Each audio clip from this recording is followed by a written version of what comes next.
Bismillahirrahmanirrahim. Teguran suci dan jujur terhadap Mufti Johor oleh Haji Abdul Malik Abdul Karim Amrullah. Khilafiyah.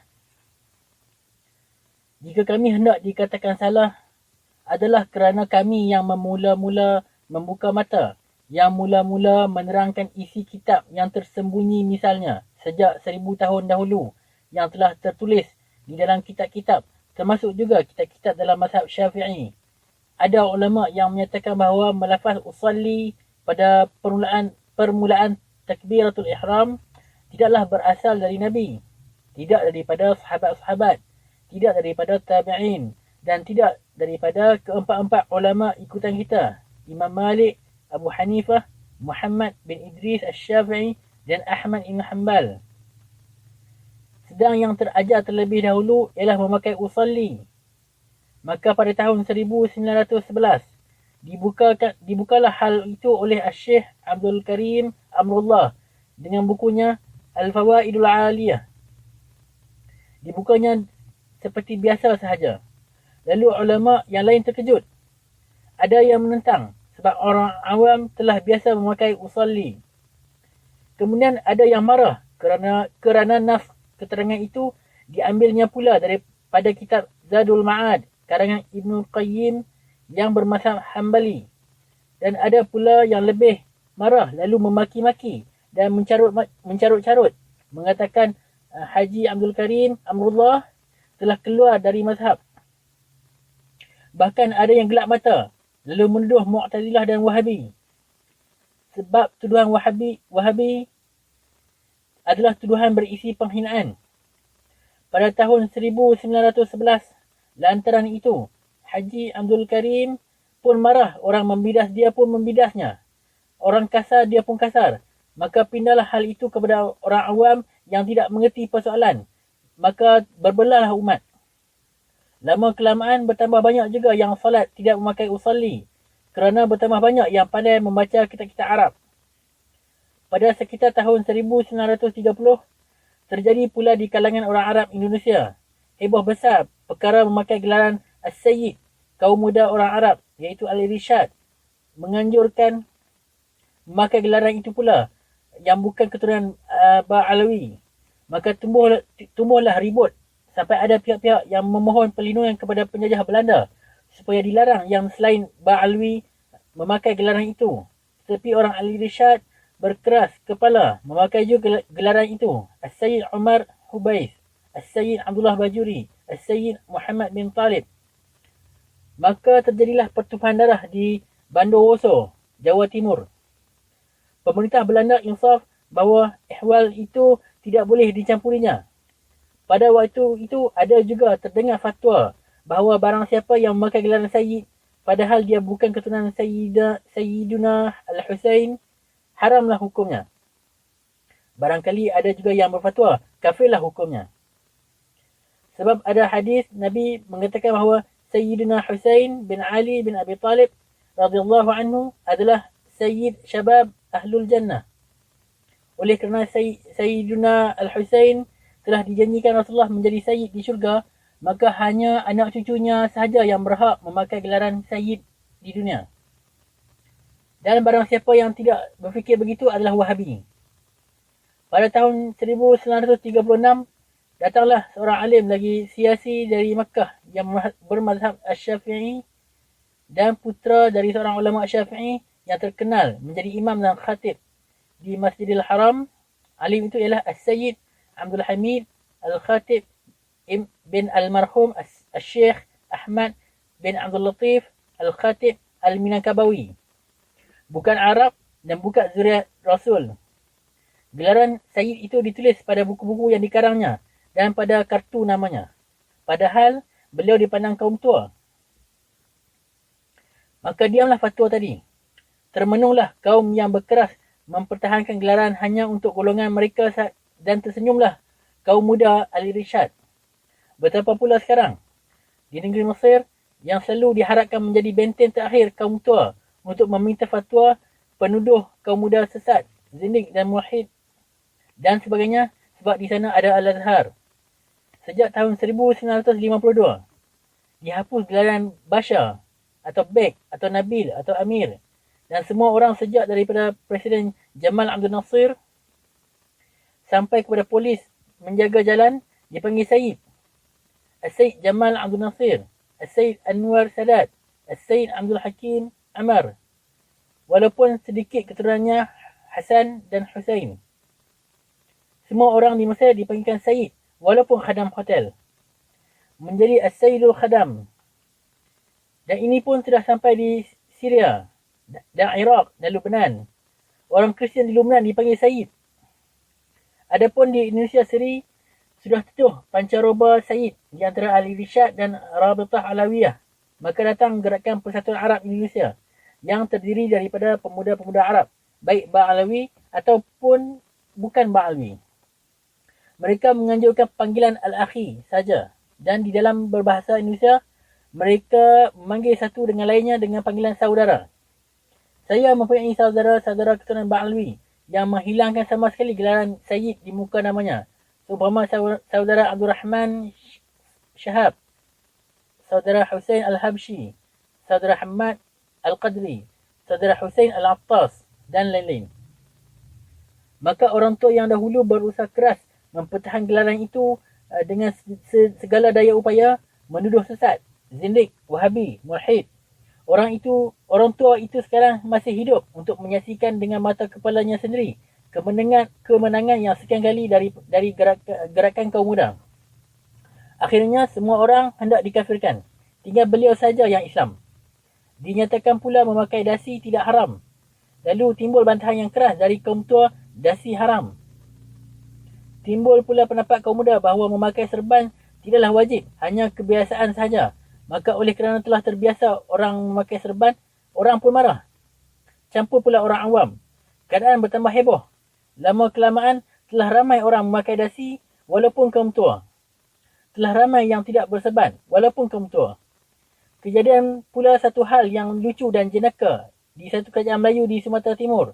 Seorang ulama di sana kerana teramat marah kepada kaum muda lalu mengharamkan dasi. Hal itu terjadi pada tahun 1917. Sedang beliau berfatwa dengan memakai alasan hadis man tashabbaha biqaumin fahuwa minhum. Artinya, barang siapa yang menyerupai suatu kaum maka adalah dia daripada kaum itu. Tiba-tiba masuklah ke dalam majlis itu Tengku Sultan dan ke bawah duli memakai dasi. Sebentar itu juga keluar di hujung hadis itu ditambah dengan kebijaksanaan Syekhuna Al-Fadil Al-Hajat illa al-hajat, kecuali ada hajat. Jadi ada rupanya hukum ini hanya istimewa, dibikin untuk menghentam kaum muda. Wa yahrumu ala kaum muda. Wa yandubu ke bawah duli. Misal itu sudah lama, sudah 40 tahun. Dan kejadian di Sumatera bukan di Melaya dan bukan di Johor. Johor tidak begitu. Maka pengalaman kita sejak 50 tahun patutlah menjadi iktibar kita sekarang. Banyak isi kitab yang tersembunyi dikeluarkan dan banyak tumbuh masalah baru yang hendak kita kiasi dan kita tapis. Jangan marah, tapi tilik baik-baik. Bicarakan dengan tenang. Kerana kalau disambut hanya dengan marah, tentu yang akan mengeluarkan pendapat itu marah, campur pula orang awam. Maka bahas berganti jadi jidal. Tumbuhlah permusuhan. Pengalaman 50 tahun jadi pelajaran bagi kita. Hanya kucing saja yang tidak berubah kerana pengalaman walaupun bermukim di Mekah 20 tahun. Memang ada juga orang yang tidak suka berebut-rebut. Jangan buka-buka masalah baru. Biarkan orang tinggal bodoh seperti dahulu. Dan kalau ada pun fatwa dari mufti, hendaklah terima dengan na'am. Tetapi orang tu sangat jauh ditinggalkan kereta api. Cubalah fikir. Di pondok-pondok, di surau-surau, di madrasah-madrasah, diajarkan bahasa Arab. Lama-lama murid-murid itu telah pandai pula membuka kitab. Dan kitab-kitab seluruh mazhab. Bukan mazhab Syafi'i sahaja. Telah dicetak dan dijual murah. Tidak ditulis tangan lagi. Bahkan kitab-kitab karangan Ibn Hazm, Al-Andalusi, Al-Zahiri pun dicetak. Kitab-kitab Ibn Taymiyah, Ibn Qayyim, kitab Muhammad bin Abdul Wahhab, kitab Amir San'ani, kitab Al-Imam Ash-Shawkani dapat dibeli, dapat dipesan. Sedang kitab ulama tua hanya At-Tuhfah An-Nihayah dan Al-Minhaj dan Qalyubi dan Umairah. Tentu saja keluar pendapat-pendapat yang zahirnya baru kerana baru dibuka dan hakikatnya telah lama kerana telah lama tersimpan. Maka murkalah Bapak Mufti. Ini haram, ini Mu'tazilah, ini Khawarij, ini Wahabi, ini kaum muda dan ini kafir. Kadang-kadang terpaksa campur aduk almarhum Hasan Bandung dengan Ahmadiyah atau membuat khabar yang tidak-tidak. Mengatakan telah murtad orang Indonesia 10 juta kerana was-was kaum muda. Mulanya tentu orang terkejut. Tetapi akan ada yang menyelidiki dan ternyata khabar itu tidak benar. Maka jatuhlah air mukanya seorang mufti di hadapan orang ramai. Kecuali di kalangan orang yang taksub. Siapa yang rugi? Tentu kita umat Islam juga. Padahal yang kita perselisihkan bukanlah perkara pokok-pokok. Bukan tiang, bukan pohon, hanya ranting dan cabang. Sungguh, jika ada orang penganut agama lain menghinakan salah seorang daripada ulama Islam, walaupun dia membenci saya sebab saya kaum muda, maka tenaga pena saya akan saya pergunakan membela dia. Pada tahun 1626, Syekh Nuruddin At-Tirmizi Aceh telah mengarang kitab fiqh Siratul Mustaqim dalam bahasa Melayu huruf Jawi. Pada masa itu pula, Syekh Abdul Rauf Al-Fansuri telah menyeling tafsir Baydawi ke bahasa Melayu huruf Arab. Dan baru kira-kira tahun 1750, Syekh Arsyad bin Abdullah Al-Banjari memperpanjangkan kitab Siratul Mustaqim dengan kitabnya Sabilal Muhtadin. Jadi yang pertama sudah 300 tahun dan yang kedua sudah 200 tahun. Setelah itu boleh dikatakan jarang sekali yang menyambung usaha mereka. Barulah timbul kembali perhatian menyambung usaha mereka dengan giat setelah datang ulama kaum muda. Sejak dari Syekh Tahir Jalaluddin di Melaya sampai kepada Syekh di Minangkabau, dilanjutkan oleh almarhum Syekh Ahmad Hasan Bandung, Syekh Mahmud Yunus, Syekh Abdul Halim Hasan dan Syekh Muhammad Hasbi As-Siddiqi, Syekh Zainul Arifin Abbas, Syekh Munawar Khalil, Syekh Sulaiman Rashid dan lain-lain mengenai ilmu al-hadis dan tafsir-tafsir. Dan kadang-kadang dimasukkan orang pula nama Al-Haqir ini di dalam golongan ulama al-i'lam meskipun Al-Haqir tahu belum makamnya. Maka banyaklah faedah usaha mereka itu bagi memberi keterangan agama kepada umat. Di Melaya timbul pula al-ustaz yang dinamakan kaum muda itu berusaha menuangkan ilmu yang ada padanya. Bintang-bintang yang berkelip-kelip di langit Melaya seumpama Al-Ustaz Al-Fadil Abu Bakar Al-Ash'ari, Al-Ustaz Al-Fadil Mustafa Abdul Rahman dan lain-lain. Tiba-tiba dibidah saja semuanya. Kaum muda tidak percaya beberapa tiang Islam. Kaum muda mengambil fatwa dari Ahmadiyah. Kerja mereka tidak dibantu dan kaum tua tidak berusaha seperti mereka. Hanya mencacat cela, haram, mengkafirkan. Dalam berfatwa haram, memfitnah bahawa kaum muda sama telaganya dengan Ahmadiyah itu, orang tidak berhenti membaca buku kaum muda. Karangan almarhum Hasan Bandung, Hasbi As-Siddiqi, Abdul Halim Hasan, Zainul Arifin Abbas, Sulaiman Rashid datang juga mengalir ke Melaya. Sehari bertambah. Banyak jumlah pembacanya. Bertambah setahun, bertambah ramai pula pemuda Melaya datang belajar ke Jakarta, pusat Muhammadiyah. Ke Bangil, tempat tinggal almarhum Tuan Hasan Ahmad Bandung. Ke Padang Panjang, tempat mulai tumbuhnya gerakan kaum muda. Mereka pulang membawa suara baru, pembaca-pembaca buku kaum muda itu, ditambah dengan pemuda yang pulang dari Indonesia. Mereka tidak mahu lagi menelan mentah-mentah apa yang dikatakan oleh yang tua-tua. Mereka sudah berani bertanya, apa sebab? Di Melaya pun berdiri kolej Islam dengan guru-guru dari Mesir. Satu syarat mutlak dari satu sekolah tinggi ialah menyelidik hukum dengan bebas. Artinya ijtihad. Taklid adalah musuh nombor satu dari sekolah tinggi. Keluar dari sana, mereka akan bertanya, apa sebab? Tentu akan keluar pula dari kolej Islam itu hasil-hasil penyelidikan yang mendalam. Berbeza dengan yang dipegang sahibus samah al-mufti selama ini. Maka sekali lagi murka pula lah mufti dan keluar pula fatwanya, kolej Islam itu kafir. Sebab mengajar berfikir.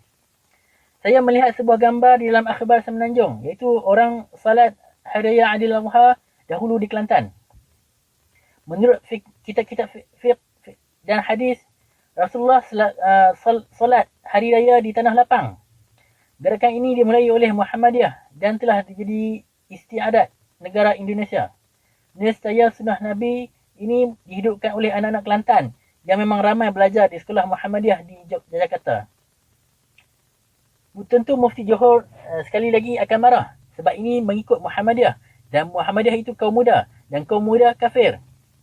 Tetapi kalau ada orang bertanya, apakah kafir pula Sayyid Ali bin Abdul Rahman Al-Hamshi yang pernah dijemput menjadi imam ke Tanah Lapang di Jakarta? Dan apakah kafir pula Presiden Soekarno dan Hatta yang ikut salat ke Tanah Lapang? Mungkin dapat dijawab pula, illa lil hajah. Dan di waktu saya ke Mesir, saya berjumpa berpuluh-puluh pemuda Melaya dan belas pemudinya masuk di dalam kuliah syariah, kuliah Usuluddin, kuliah Lughatul Arabiyah di Jam'iyah Al-Azhar, Jam'iyah Al-Qahirah, Jam'iyah Ain Syams, di kuliah Darul Ulum. Di sekolah-sekolah tinggi diadakan penyelidikan yang mendalam, diadakan dirasah, diadakan research, hukum-hukum fiqh dibongkar dan ditinjau kembali. Kadang-kadang yang dipandang kuat orang dahulu ternyata lemah menurut penyelidikan baru. Dan hampir semua sekolah tinggi itu, tidak kecuali Al-Azhar, dipelajari pula filsafat.